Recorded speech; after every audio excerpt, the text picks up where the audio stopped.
Welcome in, everybody. We're going to get started with another day of Eastern European action. And Hurry, starting us off, we've got Darkside who have gone through a couple of changes, getting into into this match as well. Is there anything you're expecting? Because to be honest, I have not heard of the new carry they've got. Is it Dizzying? I want to Yeah, say. dizzying. Yeah. Yeah, I think that's the right way to pronounce it. Well, overall, Darkside played one match so Mhm. far, and I was not impressed, right? I really liked the way that they approached the drafts, but it felt like they didn't have the capabilities of executing them properly. But they are in boot camp, so Mhm. that means inside of a boot camp, things can usually improve significantly in a short amount of time. Sometimes they can get worse significantly in a short amount of time. So I'm kind of hoping for the first scenario so that they can actually stand their ground against HYDRA, because if they lose this one, there's a good chance the Darkside are just out. Because they've already lost to Navi, then you Mhm. lose to HYDRA, you lose to two teams that have come from Division 2. There is a good chance that you're just out. Yeah, and Hydra were on an absolute roll in Division Two. They looked incredibly Yep. impressive. The coordination in the team, obviously you would have seen them as well. They rolled through. I think they only lost one game in the entire run of Division Two, which is something I'm going to fact check now because I Two can't games. say two I games. think 2 games, yeah. Um, yeah, and so the Broodmother does get right through here in the draft, but they're going to be going for. It's not up just yet, but yeah, coming into this, yeah, Hydra were incredibly impressive in the last season. They've always been one of the teams that have looked. They've gone through a few changes, but even going back a couple of years, they've looked like those what you'd call a 1.5 team, where they play just good enough to, or not just good enough, but they play incredibly well to get themselves up to Division One, but they don't quite clinch, keeping themselves in Division One. So a bit of a yo-yo team there, but yeah, they've looked in Division Two. They looked incredibly impressive. So looking forward to seeing what they can do in Division One. And yeah, like I said, Darkside, they need to get themselves moving here in 10 this first, seconds remaining. in the second series, because losing to the two division, 5 seconds remaining. that's a Um, really bad omen. yeah, I mean, overall, Hydra, as you mentioned, they looked amazing, but they still did lose their opening series, right? And it was Yeah. against one move, which was, you could say, bottom half of the Radiant teams team here in ban. Division 1, though. Considering that again they took a game from Spirit, we might not know one move have a little bit more to offer in this tour. It seems like those 6 weeks that they could prepare, right? The three Yeah. weeks of the Division 2 and then the 3 weeks of the pause did give them a little bit of time to get better. 10 But seconds remaining. yeah, Hydra and Darkside, I think this is two Dire team teams ban. with a lot of potential, right? Mhm. Darkside has Saneko, who I think his approach to drafting is amazing, right? But the question is, can you train your teammates to pick up on it and actually execute it the way that you would like? On the other side, we have Hydra, who are just 10 their seconds skill remaining. ceiling is actually very, very high. Every single one of their players, especially their 5 cores, Kami and seconds Warwick, remaining. they are very good. Their spell usage is great. Their movement around the map is great, and I think that's a good thing for the for a captain, let's say, to utilize, for the whole team to utilize in itself, because you know that your cores are not going to be dropping the ball, and that's where I see the. I guess the downside of Darkside is that Dizzying really looked underwhelming in all three of the games that Darkside played. So I'm kind of hoping for more of a better performance from him today. Yeah, and like I said, this is one of the things that we don't have a lot of information on Dizzy, and as far as I can tell, it's not a name change from any No, player. no, It no. is just what could be a fresh player coming in, maybe pub star, something like that, that Darkside have looked into and they've picked up. So it is just like I'm not even sure what heroes he's comfortable on just yet. And looking through, he is that kind of that wild card, the factor that the unknown factor coming into the series. So, but again, yeah, the Brood's already come out. The Enchantress here as well for Darkside. Hydra, they go for the Slark as well as the Disruptor, banning out the Io, the Lash is gone. Bite Rider, Crystal Maiden, the Beastmaster, Ember Spirit, Pudge, and the Bloodseeker. But the Pudge ban, it's kind of a funny one because again, up until last tour, this season starting off, Pudge never really picked up, and now I'm seeing him ban out more and more and more, and even being picked up more and more. So just one of those heroes that Radiant team it's ban. always a surprise when he does pop up on the ban of the pick, but then you think about it for a second, it does make sense as the Lycan will be ban out here. So yeah, Hydra coming into this, they've already got themselves what should be the position one.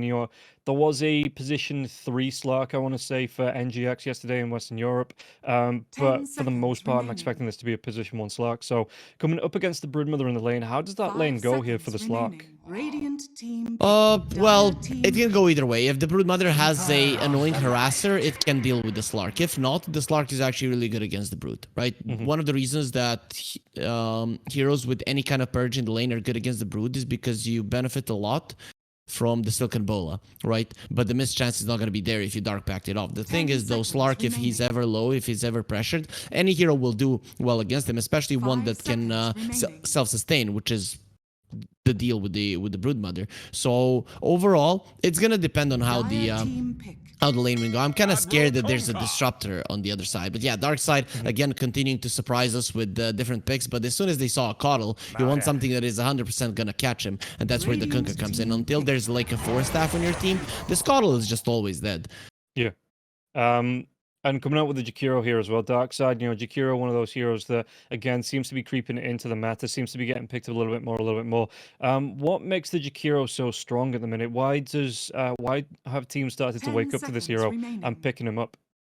I mean, I haven't seen too many Jakiros picked, 5 but there seconds were changes to remaining. his ice path, gaining a little bit more in the stun. So the hero did receive a solid buff, considering that the 4 staff is still in the meta. That this hero actually deals relatively well with zoo heroes that are still somewhat there. The Lycans, the Broodmothers, the Beastmasters. Jakiro deals well with all of them, so there's really no reason not to pick the hero, but people still need to play it a little bit more in pubs to get the feel of actually how strong it is. But when you have the also one big buff was that the macro pyre now instantly does damage. It doesn't have that like half a second before it starts ticking. So that Dire gives you team back. solid amount of more damage output, to be Strong honest. And spirit. considering that you have a Kunkka to set up for your ice path, it's not a bad pick whatsoever.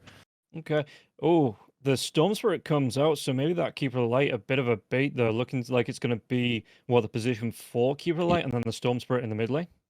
Yep, that's what it seconds looks like. remaining. You see the Kunkka, you want a hero that has a ton of armor and that can harass melee 5 heroes. seconds Storm remaining. ticks all of the boxes. If you play it well, you're not going to be caught with an X torrent because you're going to zip through the pullback of the Kunkka. And overall, it's a pretty decent pick. Catching the Broodmother, catching the Jakiro, the stuns of Darkside are pretty much non-existent. This is a perfect pick. Yeah.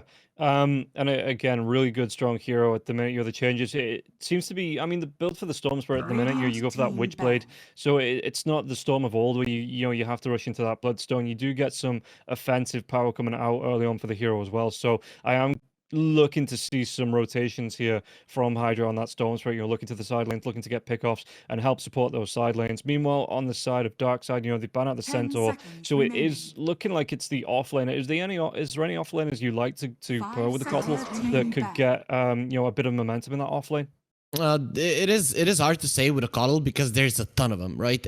Hydra might see one being like super good or whatever, but Centaur didn't really come to mind, to be honest, because he doesn't really rely on his mana. Yeah. So anything 10 that seconds would remaining. want its mana refilled in the laning phase does work out well. seconds Hydra also remaining. have the last pick, so I think the big part of it is gonna be which carry does get picked for Darkside. So I don't think that they have decided already where they want to go with this. Though Keeper, if they would have picked something like a Centaur or a Doom, maybe he would be focusing more on stacking and making the Storm stronger rather than just crushing the lane, which this hero sometimes can do. Yeah. Darkside, like you say, taking out the Centaur and the Doom, maybe 10 taking out seconds those, the remaining. Meteor Hammer pickers here as well, because again, that item is still 5 really seconds popular. remaining. Looking at it though, Darkside, they could, if they wanted to, move that Kunkka into the safe lane and put something up against the Storm Spirit, maybe that has a little bit of a better lane, because we have seen it was Ramses that used to love the carry Kunkka. God, that was a couple of patches ago though.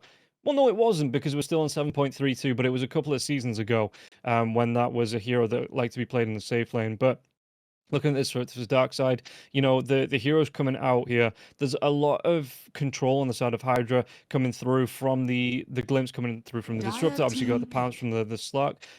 Storm Spirit being able to jump in the Vortex as well. So Darkside gonna go actually straight for the Alchemist.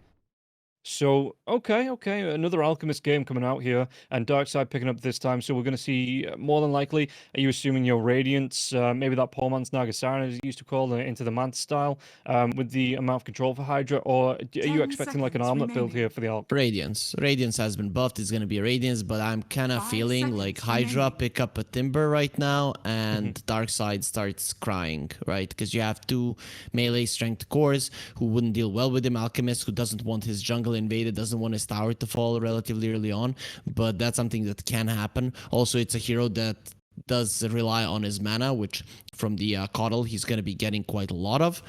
So I'm kind of scared for this pick, because when you look at HYDRA, Disruptor, Keeper, Storm, they have good ways of invading. And sure, Darkside's heroes have good ways of creating space, but Kunkka and the Brood also take up a lot of farm on the map, right? So even if this Alchemist has a solid game, it's not 100% certain that he will overtake the map and win. Though, the Alchemist that I have seen, yeah, there's the Timber.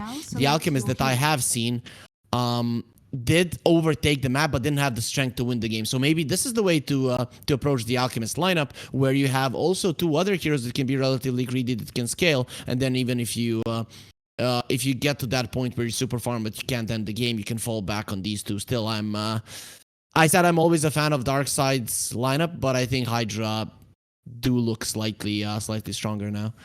Yeah, and Cloud being able to come in and clean up onto the Spiderlings as well. It takes off a lot of the major pressure from that Broodmother.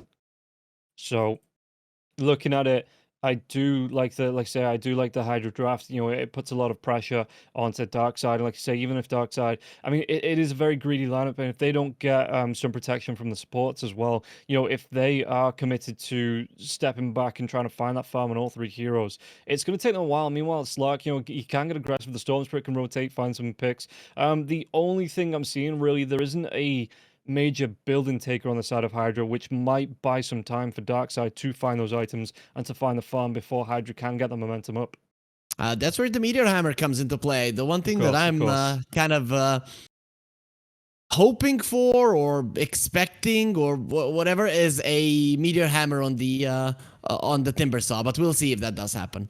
Yeah, and guys, before we get into our first game, we are going to have a quick word from our sponsors over at EGB, so check it out. Bets on esports, bets on streamers, impressive bonus system. Welcome bonus up to $600, cashback, artifacts, regular promotions, daily giveaways. Try yourself as a bookmaker. Great lines. EGB.com, more than just a bookmaker. So, welcome back to game number one. We're going to see how this one's going to go between Darkside and HYDRA. And yeah, Harry, looking at this draft, like you say, the Meteor Hammer coming through from the Timber Saw, it seems like every offlaner has that responsibility to get into the Meteor Hammer. Have you found it's a bit of a, you know, is it a really good item at the minute, or is it a bit of a trap that teams start to fall into?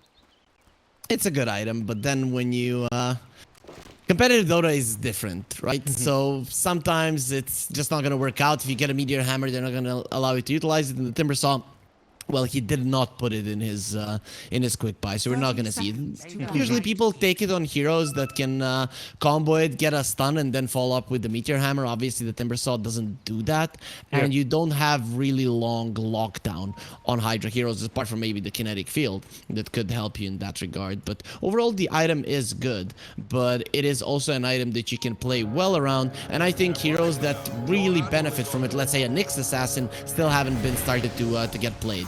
Yeah, Warwick's going to be in a little bit of trouble here, being chased down. The Unstable Concoction comes through. It's going to be a big stun time here, and that might be the death it is. It's going to be the first blood going the way of Seneko. Chased down onto Leffiton. Leffiton's trying to get himself into those runes, though, so even though they do give up the first kill, they're going to be able to pick up all 4 bounty runes, so a little bit of a bonus there. And guys, if you want your bonus, obviously EGB is showing the odds on the screen just before the first blood. I think it was favoring over to HYDRA, just a little bit, just a touch, not massively, so EGB maybe changing the mind after this first blood, but a good setup there for Darkside to get themselves on the board before the horn even blows. Yeah, but then again, as you mentioned, they lost 4 bounties, so it's not that worth it for them, especially with the support getting the first blood. One good thing, though, is that Timbersaw started off with the Timber Chain. Overall, you would love the Whirling Death against the Alchemist himself, so it is one thing to keep in mind, that Cloud might not be too happy with his spell choice here, level 1. Yeah, I mean, he's still using it to pick up the farm, so that's all right. Do you think he actually goes for the for it at level 2, that Whirling Death, or is it going to be more level 3? Because looking at this lineup here, there's not a lot of right-click harass coming out from Seneko. You're relying on the dual breath, maybe going into the liquid fire at a point as well. So would you expect the Whirling Death at level 2, or do you think he does need that protection in the reactive armor? I would say I would pick Whirling Death in this scenario, because the way that you want to play against the Keeper of the Light is that you want to chase him. You want to constantly see where Leviathan is with Seneko. So he's not going to be concerning himself too much with the Timbersaw. So for that reason, there's not going to be too much harass, and I'd rather see the Whirling Death. Okay, fair enough, fair enough. Meanwhile, on the bottom lane, like I say, we've got the Slark Kami here up against Blizzy in this off lane. Roger playing on the edge. Do you reckon we ever see the Shard for Enchantress? Is that to a point, you know, is it... Because I suppose there's no Not one in this game. Yeah, with Not in summons, this game. but... is it, you know, why do teams, especially when they're up against the Lycans of the Beastmaster, why does this Shard never come into play? It does. It does. The thing is, though, we are not used to the sound. The sound is very, you know, nature-like, like everything from the Enchantress. You really need to get used to it, and then you don't really spot it in a fight. But it really does change a lot, because the creeps become very, very strong. It's not even a joke. They hurt. Okay, well, we'll keep an eye out for that in future games here. But yeah, in this lane, how's it looking? I mean, Blizzy level 2, he's already going to go for the Insatiable Hunger. Meanwhile, on the top lane, Lefferton going to be pushed back here. Really nice ward as well, just in front of the Radiant Tower, to see when Lefferton comes back, or how low he's going to be. Any couriers coming in as well. And yeah, the Keeper of Light in this top lane being pushed back, but the Timbersaw not being dissuaded here as well. Does go for that reactive armor at level 2. Yeah, but this is the thing. Keeper of the Light, one of the best heroes at stacking. He also has the boots, and you picked up the Timber with him. So with the Timber, it's probably like, okay, let's just survive this lane as best as possible.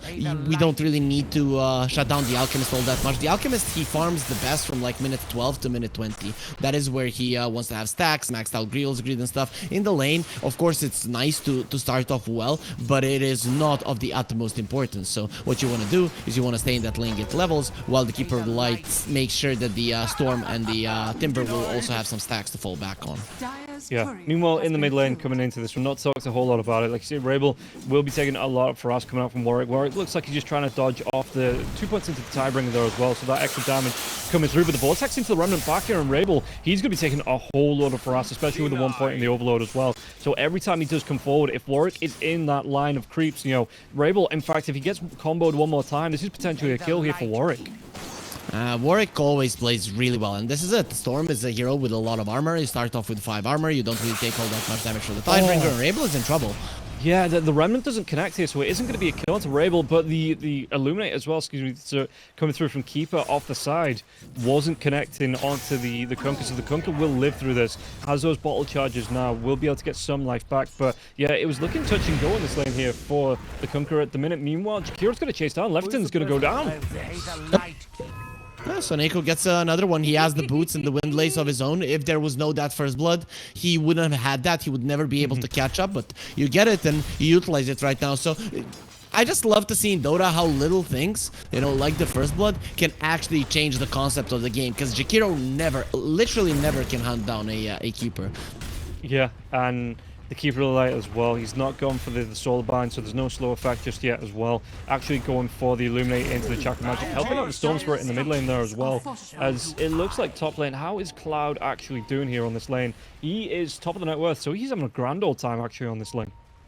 He's having a good time. He's not shutting down Dizzying, but now he bought an Orb of Venom, so he really wants to start applying pressure. With 2 points in reactive armor and 2 points in Timber Chain, it is time for Dizzying to suffer. Yeah, and meanwhile on the bottom lane, checking back in here with Kami as well as the Broodmother. Blizzy's doing alright, you know, he's not right up. I mean, the Slark still is on top of the net worth. Meanwhile, in the mid lane, another Storm Spirit going on to him. Centaur Storm, can he get the kill onto the Storm? He's going to go down here. Really nice rotation in from Roger and the Centaur to get that kill, to get the sets up, to get the kill onto the Storm Spirit. Very surprised that they allowed that to happen here on HYDRA, especially because they already have that ward in their own jungle, so they saw the rotations, they knew the Enchantress wasn't there, and the Storm is playing with his life with less than half HP, so I'm very much surprised that something like that did go through. Yeah, he's going to TP, and he's going to be right back into the torrent now as well. Yeah, the damage coming through. Centaur was that storm, but the Unity Blast were able to drive back on the X-Max spot. Do they have the damage to take Warwick down again? After Ara's going to rotate in now as well, has that glimpse available, and Roger looks like he's going to be the one punished here now as well. The glimpse comes out, the tower damage, and Warwick setting up with Remnants will be able to get the kill onto Roger.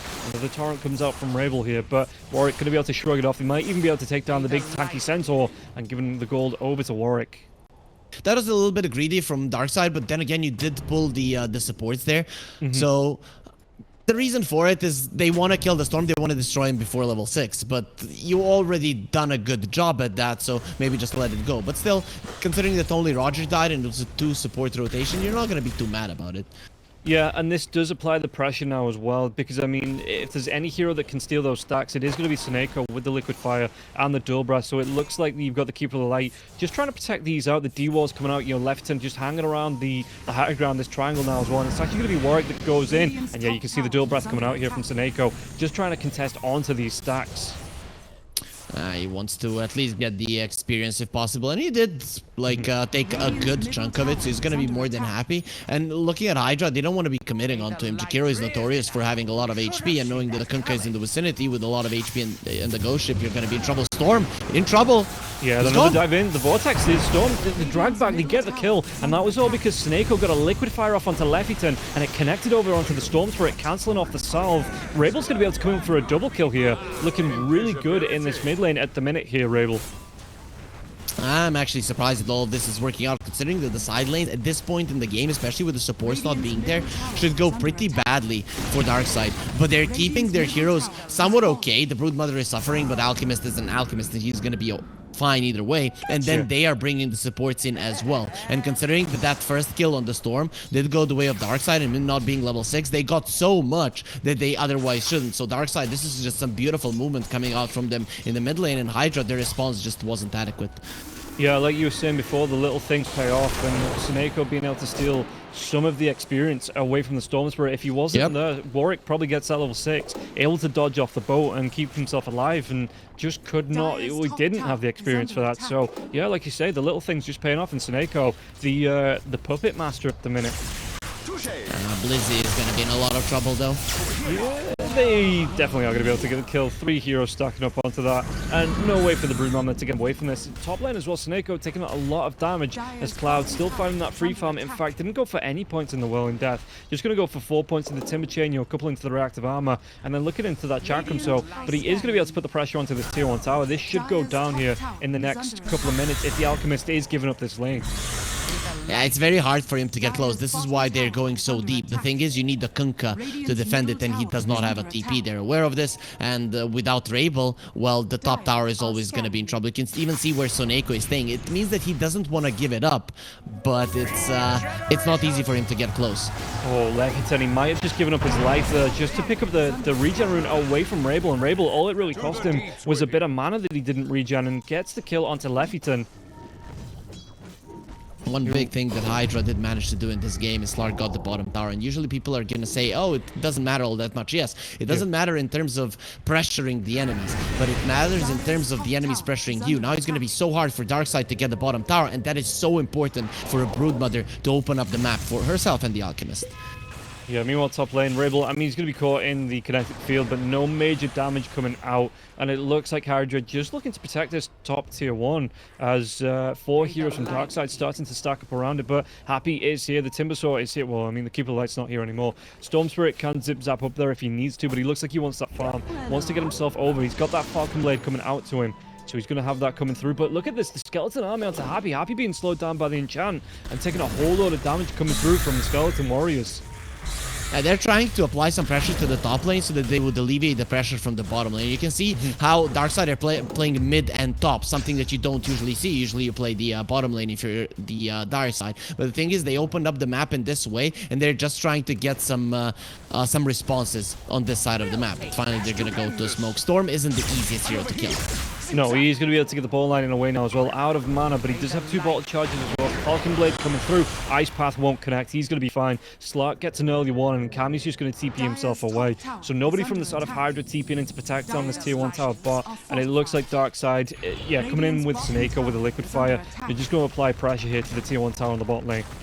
Yeah, they needed that pressure in the jungle to get the Slark out so that he feels like he's surrounded, because this bottom tower has to fall. And if you go directly, considering you're the ones that don't have a tower, you're going to be in trouble. But you find an angle, you get towards the bottom tower, and now it's actually a beautiful move coming out from Darkside, and they're utilizing their strength of taking that mid lane tower so early, so well in this game currently.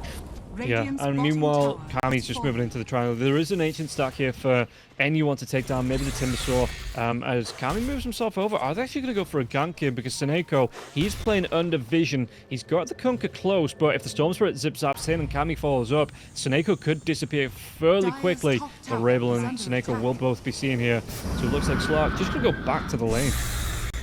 I really want to see if this is the way that Alchemists should be implemented. Usually people go for very sacrificial heroes, and then they play the Alchemist with them. But what Darkside did, they went for sacrificial supports. They don't really need too much, and they're just going to be in the enemy's face, maybe even dying, sometimes pushing out the waves. It doesn't really matter, but they went for greedy cores, and I'm very... I'm liking the way it's working out so far, but I'm kind of curious to see, is it going to work out in the later portions of the game? Yeah, we'll have to see how that is going to play. I mean, you can see the Kami 0-0-1, so he only has that one permanent agility. You know, he's not picking up a massive amount of gold. You know, he's not skyrocketing off and matching onto the Alchemist. The Alchemist is still getting that little bit of an advantage here. So, you know, it is picking up. I mean, he's not too far away from the Radiance as well on Alchemist. So, about 60 gold. Once he picks that up, that farm is going to skyrocket as well. And whether... Do you go for... I mean, the Dizzying as well... What is it that you want to go for? Because he's got the BKB blink queued up. Is that when you start to fight, or do you still want to look to things like the Basher first, the AC coming out as well, before you get involved in the fights? Once you get the blink, that means that you want to be inside of the fight. Considering that he first wants to go for a BKB, that means that he's probably not going to be leaving his area. But even with the Radiance itself, you start to be protecting your side of the map. Meanwhile, mid lane, Warwick is going to be fine as they're dodging the boat. Yeah, I mean, there is still going to be the glimpse back on here onto Rabel as well. Have zero. Does he want to try and go in? Has that static dome available to him as Roger steps forward, trying to do a little bit of harass here to Warwick, but Warwick with the ball lightning, just going to be able to get himself away from that impetus without being affected here as well. As Kami, just off to the side, continues to farm. So everyone but the Timbersaw is close to this mid lane if things kick off, and with the Brood back on the bottom lane still. If things did kick off, it looks like it would have been a 4 versus 3 in HYDRA's favor. So not a real amount of pressure being applied to HYDRA here.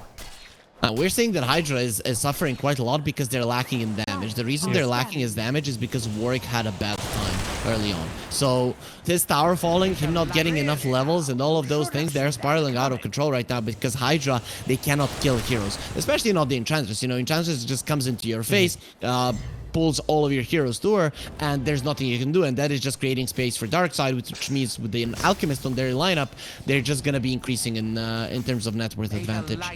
Yeah, I was expecting Warwick to get involved on the side lanes, you know, put some pressure on, but like you say, just being shut down, the rotations coming through from the Darkside supports just kept Warwick, especially when that second kill, you know, he's trying to get the stacks off, and it just put a lot of pressure on Storm Spirit, like you say, just not having any real momentum in this game to get to the side lane to get the kills. Actually going to go for a quick Kyrie, it looks like, before the BKB, but what is the game plan then for HYDRA? Because like you say, 3 greedy cores on the side of Darkside, you can't just let them have free farm. Do you have to look to group up at any point and look to put the pressure onto Darkside?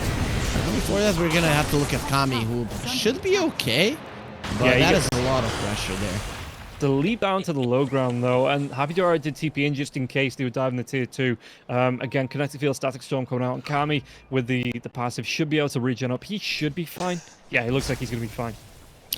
I think right now for HYDRA, it's mostly you need to recognize when Darkside's strongest timing is and make sure that they don't capitalize on it too well. I think that's the idea, because if it comes to the ultra late game, you know, if you get 3 or 4 items on the Slark, the game changes. Even like a 5-item Alchemist, he is not going to be that big of a deal, especially at killing the Timber Storm and the Slark if they have enough farms. So for Darkside, if they hit that timing, it's, I think, going to be between minute 22 to 30. That is when they're going to be ending the game. Or trying.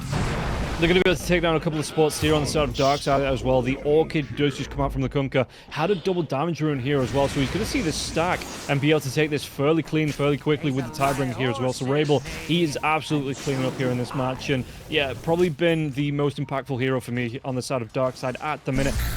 Maybe not Sneko, you know, he's made some good rotations and doing things like this, getting the scouts ups, you know. So, but Darkside, they are just running this game at the minute, and it looks like HYDRA, like I said, they're just playing keep away and just can't find their openings. I'm really liking how Blizzy is playing this. So he's not the one at the bottom part of the map. Usually that's what you do with the Brood. But considering you have an Alchemist, you want to give a little bit more farm away. So you can see that the Brood is suffering, but because of it, the Alchemist is getting a decent amount of farm. So he is just changing the way he would usually play the hero, which is something I like. Yeah, there's going to be a big dive in onto the Kunkka. Can he follow up? Roger's going to be close to Timmy Chain. He doesn't connect. Oh, and now it actually might put Disruptor in trouble. He's going to be dragged back now as well. The kill, Happy. He's just waiting for death. He's just waiting for someone to come along. And it will be ROBBNROLL getting himself his 7th kill of the game there.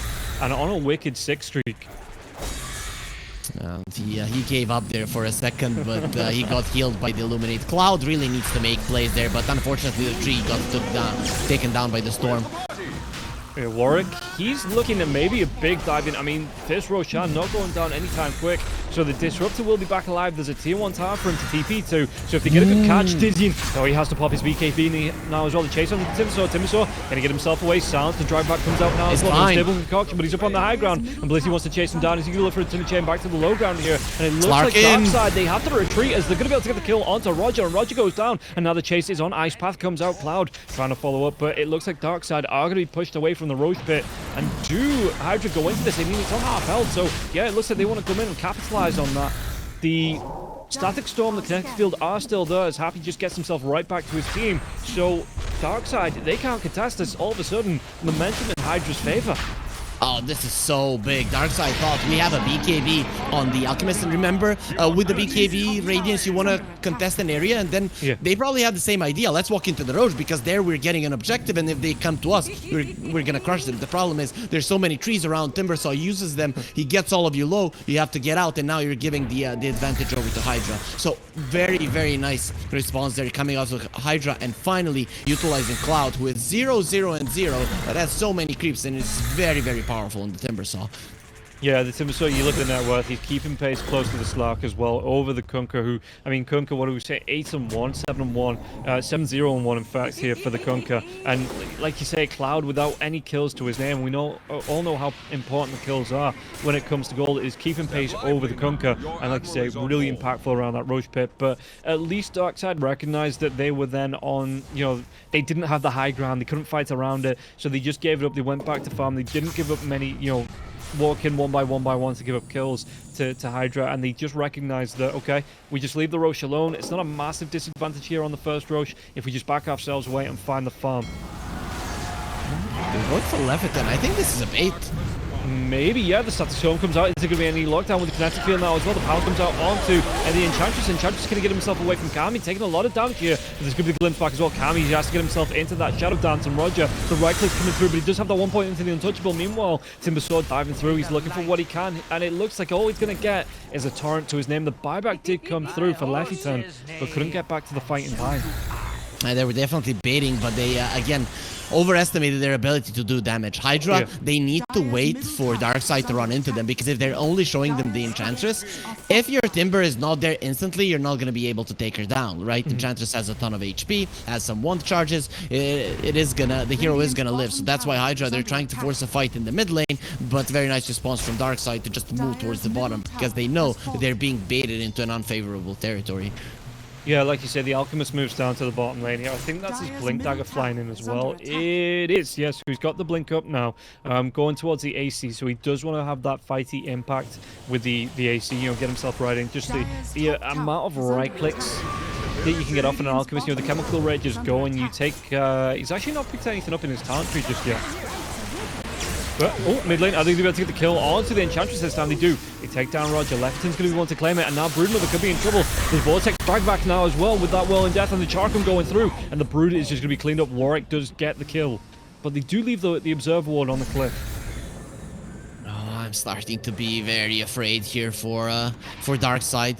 We are seeing that they are lacking some damage there on their side, even though they had such a good start. And all of it comes down to, with these kind of lineups, it is not easy to make mistakes, right? It's very easy to play everything properly, but one mistake can cost you the game, and that Roche might have been that one. So right now, Darkside, they're not feeling too good. No, and you can see that, again, Cloud feeling confident, just playing around this, throwing out the chakram to Odette. Find the farm, actually wants to go towards his Axe. Speaking about Axe, there's going to be the fountain from the Axe on the Slark now, and they get a lockdown into Rebel. Rebel can get himself away from this one, doesn't have his BKB just yet. Cloud's going to be slowed down, taking a lot of damage now as well. The Lotus Orb comes out though, the drag back with the X marks the spot. And it looks like they might be able to get the kill. They will be able to get the kill onto the Timber. Back lines though, Tizian, can he get the Unstable Concoction off? He doesn't. He self-stuns now as well, but he has that Chemical Rage, so he has the regen Warwick. Was he going to try and get himself away from this? He has that Aegis and drag back on the X. He'll die. Aegis is going to be popped, and yeah, you can see that the Orchid rest of ready. HYDRA, they're out of this. So now, does he get himself away? No, the Orchid comes out, and they have the damage to get the kill. They take down 2 big cores, and Darkside don't really lose anything there for that fight. Macro Pyre coming into play. If you jump in on an Enchantress, you can't take her down like they did earlier. Then you have so much time to actually prepare for a fight. And killing the Timber Saw, a hero that looked unkillable in the previous fight. Like, they couldn't even take 1 AHP away from him. Standing in a Macro Pyre, you are gonna die. So Darkside, this is really big. This is them. They need a couple of fights like this to get them back on track where they were before that Roche thing happened. And then if they continue getting their lead, they could still be in this game and win at that timing. We talked about it, around 30 minutes. Should probably be maybe 25 to 30 is where you should be the strongest on this lineup. If at that point you cannot convincingly win fights, you're gonna be in trouble if you're Darkside. Yeah, and again, they might be able to get another jump onto Warwick. Warwick gets the kill onto Snako though. Can he follow up anywhere on this? He's going to go for the dive in. Blizzy though will be away. The pounce comes out. The glimpse onto Roger now as well. But they are splitting targets here. And Roger, he's trying to do what he can, but he's going to be taken down eventually. Spirit Vessel out for the Keeper of the Light there as well. So having some effect on the nature of the tenants, which, yeah, okay. You can see that Slark as well wants to go towards that Skadi. So trying to deal with that regen coming out, maybe from the Alchemist as well, once that BKB is down in the fights. But Alchemist, not too far away from the ACs, about 1,000 gold away from having the plate mail, and that is going to be it for the Alch. And then I think that's where Darkside, like you say, having this timings might look to group up and take a fight. I just want you to pay a little bit of attention throughout the game how many times Hydra's heroes are just walking into the ice path. So what ended up happening is that the ice path duration got increased, the stun duration is still the same, and then Hydra, just from the feel of it, they're constantly like, okay, now it is gonna expire, and they just keep walking into it. And this has been happening for the entirety of the game. It just feels so weird when professional players are doing it, because you never see it happen, but just a little change, it destroys your muscle memory, and you start making a mistake over and over again. Yeah, and you saw on the screen there the odds from EGB still favor onto Hydra, so Darkside, they have a bit of catching up to do. Speaking about catching up, they're going to be able to catch up onto Happy. Happy can get himself away from this one. He's going to be taking down Roger with the damage. Really nicely done there. And yeah, Ench wasn't expecting anything different here. Gonna go for the full Hurricane Pike as the first big item. Gonna go for that kind of, I see it all the time, that semi-core build that works so well for the Enchantress. This is a full core build, Rob. I mean, Robo, Hurricane Pike, they're giving everything to Roger. I think this is the thing they want to fall back on, right? If things go south, if at some point you feel like, okay, we cannot win this game through conventional means, you buy an Agonist for Roger and he just destroys everyone with the impetus. So I really do like that he is putting a little bit more emphasis on being a core.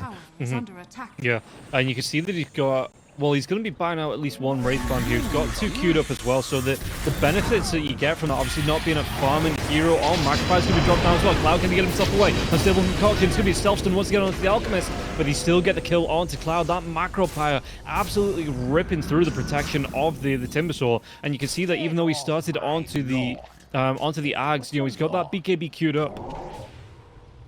Yep, it is the timing of Darkside. They're coming forward. Their gold lead isn't increasing that much, and I'm kind of afraid that Kami is just having a good game here. No one is touching the Slark. He's 0-0 and 4. He's just farming, and once his BKB comes out, that is when Darkside, I mean, their effectiveness does decrease quite a lot. So we'll see how this develops. This is a very interesting game to look and very hard to predict, because there's gonna be a lot of these small engagements, and then big team fights and big timings can be dodged by the enemies quite easily. So it is quite fun to see the two different lineups coming into play. But I think the Timber going for a Lotus Orb instead of a BKB, it does defend his teammates quite nicely, but it seems to be hurting him quite a lot because he died twice.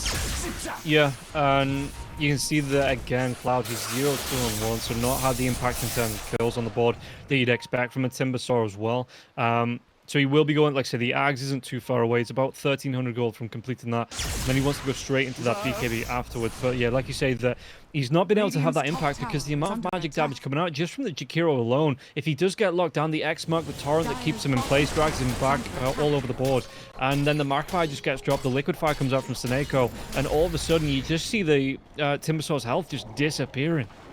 Yeah, and level 2 Macro Pyre is right around the corner. He needs like 1 XP point to get there, not really, but like 30. So that's 1 creep away, and that is a big thing. Good thing for HYDRA in this game is that no one is touching the tier 2s. As long as the tier 2s are up, you're gonna be able to delay this game, delay the enemy timing. That's why Darkside are focusing so much on this area where they're at right now, because the second Roche is of the utmost importance to get the tier 2s down.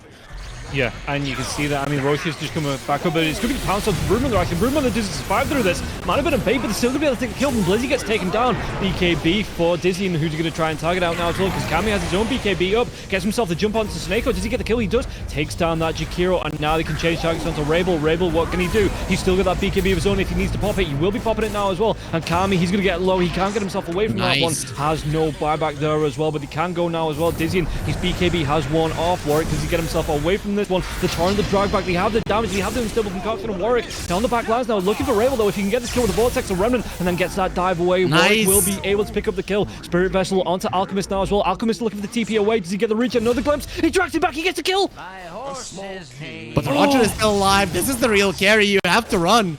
Yeah, I mean, the scurriest predator in the world here, Little Bambi. Roger is hunting, the Thunderstrike's coming out. He's going to have those Nature's Attendants using the last of its mana. Has the gem there as well, but such a big pick on the Alchemist. Just being able to get that glimpse just as the TP connected and dragging him back and just taking off the rest of his health because of that Spirit Vessel there. It was just such a clutch thing to get it in at the last second. But what really saved that fight was Warwick's decision not to run away, but go in, right? Yeah. He is the one that took him down. He's the one that jumped into 3 heroes with like 15% of his HP and 30% of his mana. In the end, he couldn't get out. He was lacking like a couple of mana points to try to dodge the impetus, but it was flying towards him, and he knew that he was dead. He just accepted it there. So in the end, it is going to be a 4 for 4. HYDRA did use a buyback, but in the end, the gold doesn't move a lot. And for the Roche, everyone is again gonna have all of their spells, so we're gonna have a repeat of that fight, and hoping it's gonna be as epic as this one. Yeah, and you can see the Warwick as well. He's going towards, he wants that Sanjankari. It looks like he's already got the BKB out now as well. He's got that Witchblade, so he is starting to have some impact. In fact, that is a fresh BKB for the Storms, where it doesn't have a charge used on it. It's a full 9-second BKB here as well. Slark's BKB is back up as well. Cloud, how's he looking in terms of items? He's going to have that Ags coming out to him now, so that's going to be another big impact item to have in this next fight. Darkside, how are they looking? Rabel wants to go towards the Bloodthorn, but he's still going to be some goal away from the recipe. So if HYDRA try and jam this one, you know, into the Roche, and Alchemist though has that Basher, so that's gonna be a big impact item for the Elk coming into this next fight. The only advantage the Darkside have in this fight compared to the other, if it happens around the Roche pit, is they have the outpost and they have 2 buybacks. Currently, HYDRA have no buybacks. For a second Roche, you're sometimes going to see heroes saving for buyback, and I think that's very important right now for both teams, because this next fight could decide the next 5 minutes of the game, which could decide the whole game in general. But overall, as you mentioned, HYDRA got all of the big items, whereas Darkside, I mean, they're just as strong as they were earlier. Yeah, and the Kunkka though does get a Mindbreaker. The Alchemist found it in the Ancient stack. So if you get that off around or just after the Storm Spirit BKB, you know, if you get that silence off, 1.75 seconds, that's a big deal here. But they're going to be able to get the jump in on Jakiro. Jakiro is going to go down. Warwick's got that BKB going. They've got the static storm going now as well. The Alchemist got in there, and he uses his own BKB, but Kami does want to try and stun and fight. He's got the depth shard as well if he needs it, and he's actually going to be changing targets onto Rebel. Even Roche can get involved in this. The double chakram flying through here now as well. Cloud doing a lot of damage. Rebel going to be dragged back. Has to use his own BKB. The blink in from Dizzy, but Dizzy uses his own BKB. The Vortex comes through. The depth shard, like I say, going to be effective, and they get the damage to get the kill onto the Alk. Roger, he's going to be the next target now as well. Warwick trying to do what he can with the magic damage, but Roger, there is going to be the solar bind now as well, so Roger's taking extra magic damage, and nobody dead on the side of HYDRA. They can just mark themselves into the Roche pit, and they lose 3 on the side of Darkside. Had to TP away from the Conqueror as well. Who is the best? Every single alchemist that I've seen has looked like this. You're farming, and then suddenly you just don't do anything in a fight. And that's literally what happened here. He was untouched. He was just running around, and he managed to do 2,000 damage, right? And even when he got his jump, there was the depth shroud. 3-4 heroes inside of the depth shroud. He does nothing, and the fight is just over. And this is what happens, right? HYDRA, they got 2-3 big items before that fight, whereas Darkside, they got a basher on an alchemist. Like, nobody cares about it. And then this is just what's gonna be happening in a fight. HYDRA, they don't even like get the perfect jump. Yeah, Jakiro is a nice target, but it's not like you got a big stun off or anything. You just jumped in and started fighting, jumping in and out, and you're just stronger at this point. Yeah, and do you think, because we saw it in the last tour with heroes like Ursa, where it was, you know, on paper it was a really good pick, but the amount of control that comes out, you know, the amount of bounce around from Force Staffs, you know, you've got the left and the drop solar binds, the glimpses coming out, Vortex being trucked out. Is the Alchemist, is it this tour's trap, or do you think it does still have that potential to pay off? It's just that teams need to learn to play it again. It's very hard to say. I don't think I can say it really, because to me, I'm not sure if the Radiance Blink BKB is the build, right? Yeah. So maybe it's... But I have no idea what would be the build. That's the thing. So I'm not sure. It might be a trap. It might really be a trap that everyone just feels like it could work. Oh, from reading the patch notes, oh, this is gonna be a great hero. But in the end, it just ends up dropping on its head, which is something what we've been seeing. And the main problem for it is how hard it is to take tier 2 towers. That's the main thing. You get all these items super fast, but you still cannot push tier 2 towers. And maybe if you would get the lineup that pushes a tier 2 fast, then the Alchemist would make sense, but it's hard to say. It might just be that the hero is bad. Yeah. So would you expect to see more of the heroes that were established, like the Naga Siren, like the Spectre, and then just build them, because they are historically Radiance builders, you know, it is a good item for them. Would you expect to see those more and more, or do you think that even if we do see those, it's still going to be like the Blade Mail build for the Spectre, and like the Naga going for the Quick Manta into the I think it was like an Ags coming out for the Naga Siren, that kind of build? I think Radiance on those two is great. For Naga, not every game. For Spectre, I think Blade Mail Radiance is the way to go. Okay, they're going to be able to get the drive back onto Slark here. Slark does have that Aegis though, so if he does go down, has that quick reset to get himself in. Shadow Dance as well as a Depth Shroud, you know, how do you even take him down? They're even going to be able to get the drive back here onto the Kunkka. The Kunkka, he does have that BKB if he needs it. The Force Staff comes out, but he's going to be Force Staff right into a Static Storm Glitter, and yeah, they're going to be able to go in and Rebel. He has to pop that BKB, and now they get the kill onto the Edge once again to chase down Dizzy. He's going to try and do what he can with the Unstable Concoction, get himself away. No, there's going to be the self-stun. Well, no self-stun, because he has his BKB going. Blizzy has to go for the TP out, but they lose both supports once again. And it looks like, did they get a glimpse? They do. Bonus. They're going to be able to get the glimpse onto the Alchemist, and hell of a bonus that, you know, yeah. And even going to be able to put pressure onto this tier 2 now. No buyback on the Alch. They could look towards the tier 3. This is now looking like Darkside cannot play. Every single Alchemist game I watch is looking like the same thing, even with a different approach to the draft now. It's because he gets strong, he comes into a fight with his biggest timings, he does nothing, and then it's just looking like there's absolutely no way for them to win a fight. And I mean, look at Happy, he's going for more, but he might just pay with his life. The tidal wave comes out from Rabel. He's going to be able to get the drive back and the kill onto Happy, like you say. Yeah, Happy isn't going to be super happy with that. I mean, he's not going to be completely miserable with that, because he's you know, just a support applying pressure against the vision. But it does, again, HYDRA, it might have bought just a bit of time here from the side of Darkside with that engagement, that HYDRA might not look straight towards his tier 3 and, you know, look towards the tier 2 on the bottom lane now as well. I mean, you know, you don't really lose all that much. You're still dying in enemy territory. It's not like they're gonna be utilizing your death. And you've already taken all of the objectives that you feel like taking for HYDRA with this Aegis already. So you're in no hurry whatsoever. I think Darkside, their win condition probably comes later on. Of course, big mistakes can happen, but it comes later on now when Roger is just an unstoppable force, right? And you need like 20 minutes for that to happen. So right now, HYDRA are in no hurry. They took 2 tier 2s. They can wait for the next Roach. They can continue applying pressure on the map and actually waiting for Darkside to get desperate. And yeah, you will have to get out on the map if you're Darkside, and that is when HYDRA will pounce. Yeah, and quite literally pounce here as well. Slark obviously having the arcs coming through. He has that Aegis for the next minute or so. Going into a Basher here for the Slark as well. So he's going to be able to get on top and just stay on top because he does have that Eye of Skadi. So it's going to be even harder for heroes to run away from him. And then just keeping them locked down with the Basher. You know, like you say, everything's going in favor of HYDRA coming into this first match. And what can Darkside do? Because like you said, the Alchemist not really having that impact. He's got himself the Berserk Potion now as well. But what is the game plan for Darkside to try and just... Do they have to defend high ground like this, you know, take it away from the base? Oh, it's the Hexes.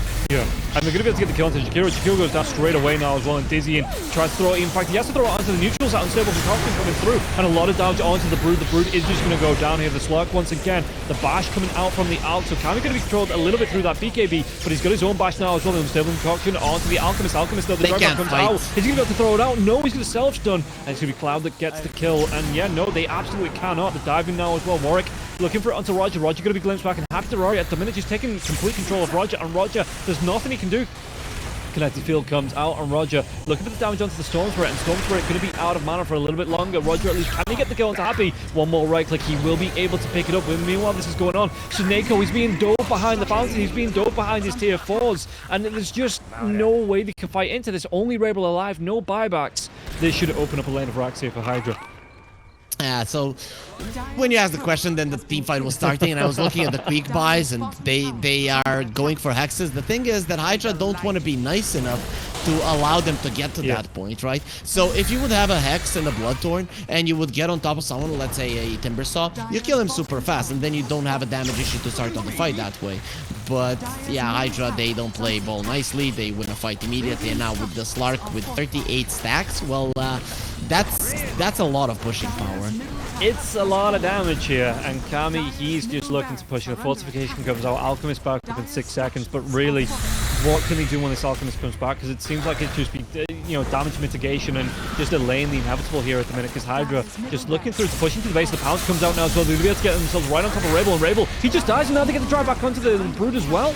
Cleaning up, and now buyback comes out from Rebel, but once again, what can they do here? Slark trying to do what he can with his Shadow Dance, pouncing himself away to safety, and yeah, it looks like they're taking down one lane of racks. Can they get even more out of this now as well? Cloud, the drive back onto him, boat comes through, and it looks like, well, the BKB comes out from Dizzy, and Dizzy's going to try and throw out the unstable concoction, and Rebel, he's just taking pounce damage. Kami comes through now as well, the right click, even with his BKB, the Basher is there for the Slark, and Slark has his own BKB going once again. They get the drag back onto the Alchemist. Alchemist, he's not going to be able to get himself away from this one. They have the Spirit Vessel onto Roger now as well, the drive back with the glimpse onto Rebel. Rebel, even with that X-Max spot, won't be able to keep himself alive. The GG gets called, and Darkside, they go down after having a good start. HYDRA just built up that level of momentum, taking the 2 Roches. At 36 minutes in, they've taken game number 1. That's it. You draft a lineup that needs a lot of good execution. And not in terms of spell usage, but in terms of movement, in terms of making good decisions. You make one bad decision, and you lose, right? And sometimes, let's say in a team that's considered tier 1 at the top S tier team, let's put it that way, would maybe be able to pull this off. But Darkside, whenever I see what they're playing, it seems like they just can't do it. And once again, it's looking underwhelming, even with, at some point, looking like everything is going their way, but just not the case. One mistake was separating them from a catastrophe in HYDRA. I mean, I'm gonna say they easily won this game. There wasn't enough pressure. They didn't lose a single tier 2. They were on top of this game all the time, even though they had like 3 kills 10-15 minutes into the game. Yeah, and you look at the net worth here on the side of Darkside. I mean, just focusing on the Alchemist for a minute. He went 0-5-9, had 22k net worth. And this is, like you said, we were talking about Cloud not having any early game pressure, or I was talking about Cloud not having early game pressure, and finding the kills. He does eventually start to find the kills. His assists start to rack up for himself as well. But Dizzy and the Alchemist, your position one carry, the hero that you want to be racking up all those kills coming into the late game, clean up in the fights.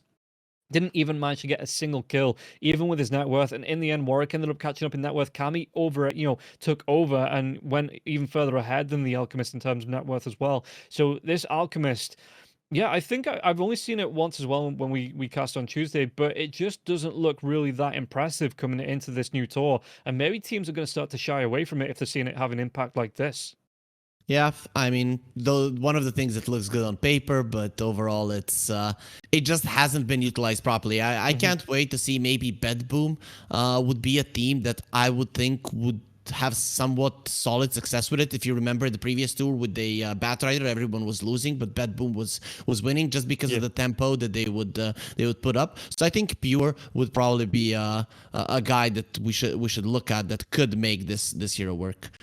Yeah, and it's just a shame that we don't have, as far as I know, Dahak didn't get on any teams because, he was the Alchemist specialist in Eastern Europe. So, he's probably shaking his fist that he can't show off what he can do on this hero. But, yeah, HYDRA in this first game, like I say, coming in 29-20. So they looked really good.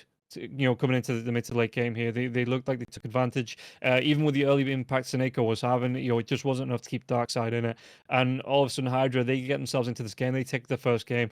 And guys, that is going to be it for the first game. We're going to take a quick break before we get into the second game. But we are going to see if HYDRA can take the series 2-0 of Darkside. Are they going to be able to fight back? We'll find out after this break.